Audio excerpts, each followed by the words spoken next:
ليلة القدر چې کوم دی الله رب العزت د دې شپې په قرآن کې ډېر فضایل بیان کړي دي او په قرآن کې الله سورة القدر انا انزلناه في ليلة القدر ليلة القدر خير من ألف شهر وما أدراك ما ليلة القدر. نو الله رب العزت په دې شپه کې چې کوم دی د دې ډېر فضایل بیان کړي. یو خو چې کوم دی الله رب العزت قرآن چې کوم دی د لوح محفوظ نه اسماني دنیا ته چې کوم دی را لېږلی په دې شپه باندې دا یې غټ فضیلت دی. بیا د الله پیغمبر ته فرمایي نور چې کوم دی د دې شپې باره کې تا ته څه معلومات شته؟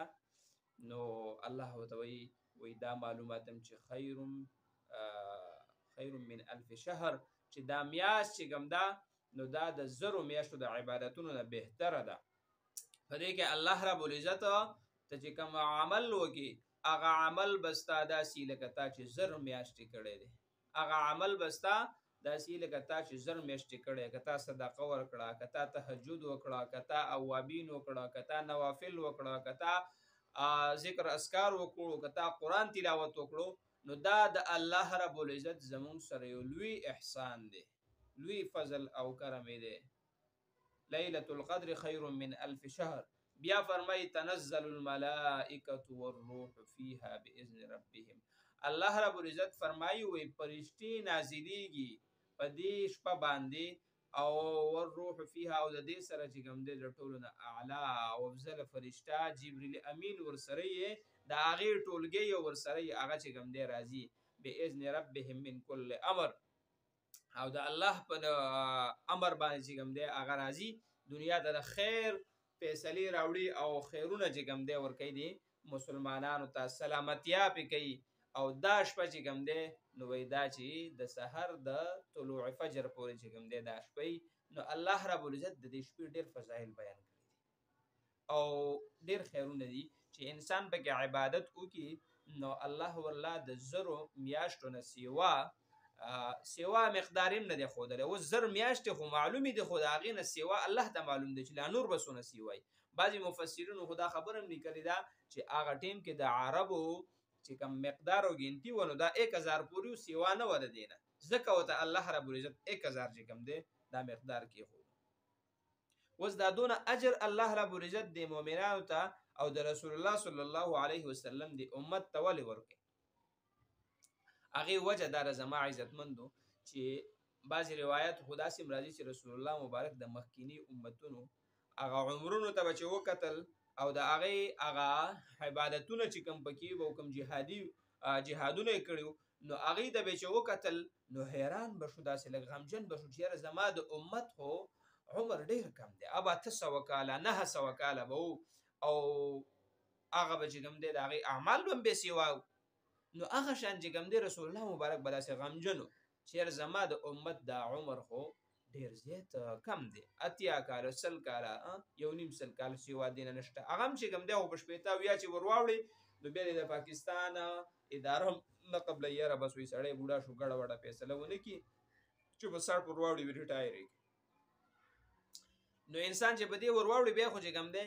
هم د هغه دماغ او پردی عمر یې په مخه کړی نه صحت هغه شانې نه چې کوم دی د خولې الفاظ هغه شانې نه سوچ فکر هغه شانې نه نظر هغه شانې نه اورېدل هغه شانې نو رسول الله مبارک غمجن او یو روایت داسې هم دی چې صحابو ته تذکره کوله د یو بني اسرائیلو چې کوم دی د یو کس تذکره ورته کوله چې د هغه 800 کاله او 900 کاله عمر دونه عمر او هغه جهاد کړی دونه نو صحابه هم په دغه کې لږ شانه حیران و چې یاره دا خو دونه غټ غټ عبادتونه دي خلکو کړي دونه عمرونه او زموږ عمرونه خو هم دونه نه دي نو الله رب العزت چې کوم دی جبرائیل علیه السلام چې کوم دی راولېږه او دا صورت یې راوړلو او ورته ویل چې د الله پیغمبره مه خفه کېږه ستا امت له به زه یو شپه ورکومه او هغه به د زرو شپو د زرو میاشتو نه بهتره وي او هغه به داسې شپه وي چې د پکې دغه شپه وموندله د مؤمن او د پکې عبادت وکړو نو د هر عبادت اجر به چې کوم دی او د هر عبادت ثواب به زه داسې ورکوم لکه زر میاشتې چې د ماته دا عبادت کړی. نو الله رب العزت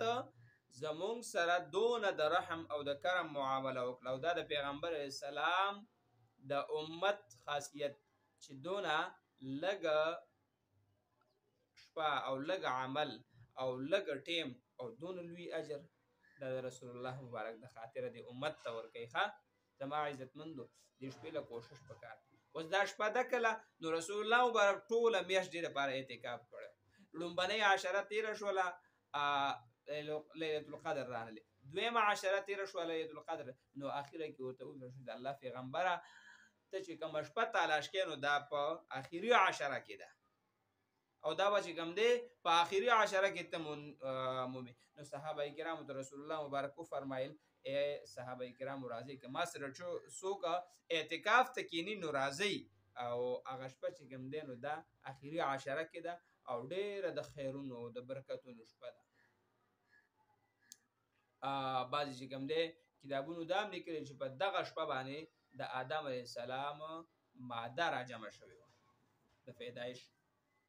او په دغه شپه باندې فرشتې پیدا شوي دي او په دغه شپه باندې عیسی علیه السلام چې کوم دی اسمان ته پورته کړی شوی دی او دا هم دي چې کوم د نصف شعبان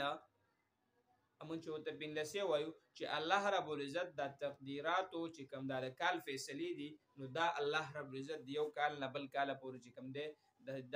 دغه نواله د یو پنلسي نواله تر بل پنلسي پورې تقسیم کوي نو د عمر په لحاظ سره او د ژوند تېرېدو په لحاظ سره هغه فیصله کوي. نو هغه وایي چې په دغه شپه باندې فیصله وشي او د لیلة القدر په شپه باندې دا به فرشتو ته چې کوم ذمهواري فرشتي او هغه د دې ذمهواري کوي او هغې سره نو دا هغې ته په دې شپه باندې ورته دا حواله کېږي چې دا د پلانکي کس دا عمر دی دا دونه کار دی دونه دې کال کې به چې کوم دی دا کارونه کېږي د سره داسې به کېږي دا ذمهواري نه هغه دا په دې شپه باندې نو بیا ولې موږ چې کوم دی په ځان باندې دونه چې کوم دی غفلت راولو چې دا شپه زموږ نه داسې تېره شي. بیا د دې لپاره تلاش پکار دی، د دې لپاره تتبع پکار دی، د دې لپاره کوشش پکار دی، د دې لپاره دا لس شپې د شوګیري وکړو چې بهر لډو کرکټ ټورنمنټ ته شوګیریږي، انټرنیټ ته شوګیریږي او د موبایل گیمونو ته شوګیریږي نو ولې دا لس شپې زه په جومات کې ولې نشم شوګیرولی د الله د رضا لپاره او بیا دغه بهترین شپې لپاره ولې نشم شوګیرولی نو زما عزتمندو دا بهترینه شپه ده، دا ډېره د خیرونو د برکتونو شپه ده او ډېر اجر او ډېر بدلې ولا الله رب العزت ښې بدلې ورکوي انسان لا. نو بیا پکار ده چې موږ او تاسو ورته کینو او دا شپه موږ په خپله باندې دا لس شپې تېرې کړو او موږ خامخا چې کوم دی د دې تلاش هم وکړو دا بس دا لس شپې موږ الله ته روڼې کړې بس دا موږ په خپله ومندله دا بیا چې کوم دی زموږ نه پاتې نه ده. نو انشاءالله تعالی چې کوم ملګري اعتکاف ته کېناسته اعتکاف والا به ډېره ښایسته ومومي په کور کې دا ډېره مشکلي او اعتکاف والا چې اعتکاف ته کېني که نه نو ده ته به الله رب العزت دغه میاشت او دغه شپه چې کوم دی دا لیدل او دغه عبادت کول به ورته اسان شي ځکه چې په جومات کې ناست بیا خو به دا اعتکاف نوافل به کوي ذکر اذکار به کوي نو دغې د وجې نه چې کوم دی د دې میاشتې پابندي پکار ده. الله رب العزت دې زموږ نه رضا شي، الله دې زموږ تمام عبادتونه قبول کړي، مزید دې الله موږ له د اعلی او د ښو عبادتونو او د مقبول عبادتونو